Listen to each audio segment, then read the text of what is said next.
Oui, Monsieur le Président, vous avez répondu à beaucoup de nos interrogations et je dois dire que l'intervention de Christian Devet, j'aurais pu la faire, avec peut-être quelques nuances, mais dans ces grandes lignes. Pourquoi? Je comprends que vous détaillez des actions précises. Ok, on ne remet pas ça en cause. Mais là où je rejoins complètement Christian, c'est qu'en tout cas dans notre esprit,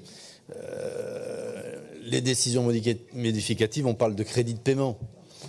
Les autorisations de programme, à la limite qu'on en parle au moment du budget ou d'un compte administratif. Et je pense que, et ça je le dirai peut-être plus tard au moment des orientations budgétaires, parmi les nouvelles pratiques ou les nouvelles méthodes, disciplinons, enfin vous avez compris, il faut se discipliner sur peut-être des séquences précises dans le calendrier budgétaire qui nous permettent de contourner les aléas conjoncturels, aller sur quelque chose de plus structurel, même si effectivement la conjoncture impacte l'infrastructure. Bon, mais moi je rejoins à 100% ce que dit Christian. Je pense que dans les périodes, et aujourd'hui je serais tenté de dire que cette décision modificative, elle est symbolique des difficultés qui sont devant nous, que nous avons traversées et dont on parlera au moment des orientations budgétaires et qui seront plus précisées au moment du vote du budget. Il y a des éléments conjoncturels qui impactent. C'est l'inflation, c'est le coût des matières premières, des décisions de l'État qui ne sont pas toujours au bon niveau, ou en tout cas opportunes pour nos collectivités. Et je pense que ça doit nous engager à revoir un certain nombre de choses. Et justement, le calendrier des AP et des crédits de paiement ou des autorisations d'engagement doit être étudié. Je vous redis, même si je le redirai tout à l'heure, qu'un PPI plus global aurait un mérite.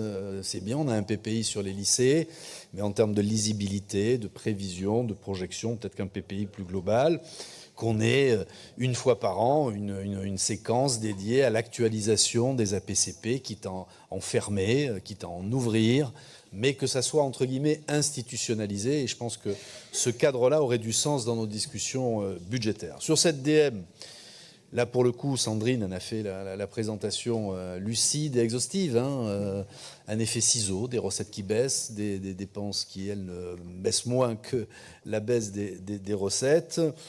Parce qu'au final, en volume, ce n'est pas non plus un événement majeur, mais c'est annonciateur de craintes qui s'incarnent un peu plus. Alors par sagesse, et c'est ce que j'ai dit l'autre jour en commission des finances, la dynamique de la TVA, elle avait été anticipée un peu moins dynamique que ce que nous avait présenté l'État. Et c'est heureux, et ça, tant mieux que dans nos services, parmi les élus en charge de ces questions, ça a été anticipé. On voit bien que, et ce n'est pas propre qu'à la région Nouvelle-Aquitaine, un certain nombre de chantiers qui ont du retard. C'est, je pense, aussi le fait de l'augmentation du coût des matières premières, d'une difficulté opérationnelle de nos entreprises. Ça impacte. Tout ça peut amener ce qui facialement serait une bonne nouvelle, la baisse de l'appel à l'emprunt. Mais ce qui n'est pas emprunté aujourd'hui pourra nous le faire plus tard. Personne ne pourrait parier, en tout cas pas moi, sur l'évolution des taux dans ce pays. Alors nous, on a la chance, entre guillemets, de pouvoir aller sur le marché obligataire, mais c'est pareil, ça va dans les deux sens. On peut regretter sur cette décision modificative, effectivement, qu'il y ait eu des crédits qui ne soient pas assez mobilisés, comme ceux de l'Europe. C'est de notre fait, c'est pas de notre fait, enfin peu importe la réalité, et ça a été dit précédemment, ils sont mis en sursis.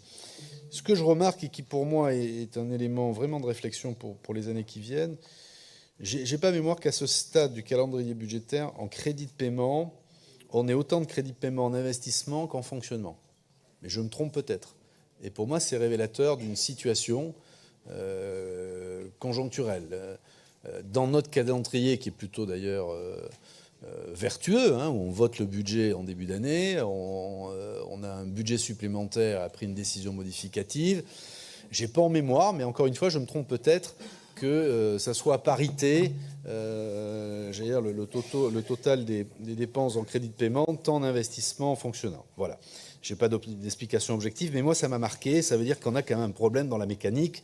Elle n'est pas que régionale, elle n'est pas due qu'à notre collectivité. Je pense que c'est une mécanique plus globale, faite d'incertitudes, vous le dites, et je vous accompagne là-dessus. On n'a pas le compte sur un certain nombre de participation de l'État. L'État vient souvent demander. Alors il y a une continuité républicaine là-dessus. Moi j'ai toujours connu ça depuis que je siège ici. Les différents transferts de charges, les abandons de participation. Il y a une continuité républicaine. Pourquoi ? Parce que ce sont les mêmes qui gèrent les finances publiques. Et ça revient un peu à ce qu'on se disait ce matin sur d'autres sujets. Le volontarisme en politique doit prendre toute sa place. Et vous devez faire des choix, Monsieur le Président. Si vous considérez à un moment ou à un autre que l'action de l'État est pénalisante, il faut en tirer les conséquences et ne pas contractualiser ou ne pas aller sur ces dispositifs. Enfin, ça, c'est un truc qui peut, entre guillemets, nous dépasser, mais je tenais à le rappeler. Voilà. Dans le droit fil et par cohérence intellectuelle, nous voterons contre cette décision modificative parce qu'elle vient dans la continuité de décisions budgétaires, et notamment du budget primitif, sur lequel nous avions émis de fortes réserves et nous avions voté contre.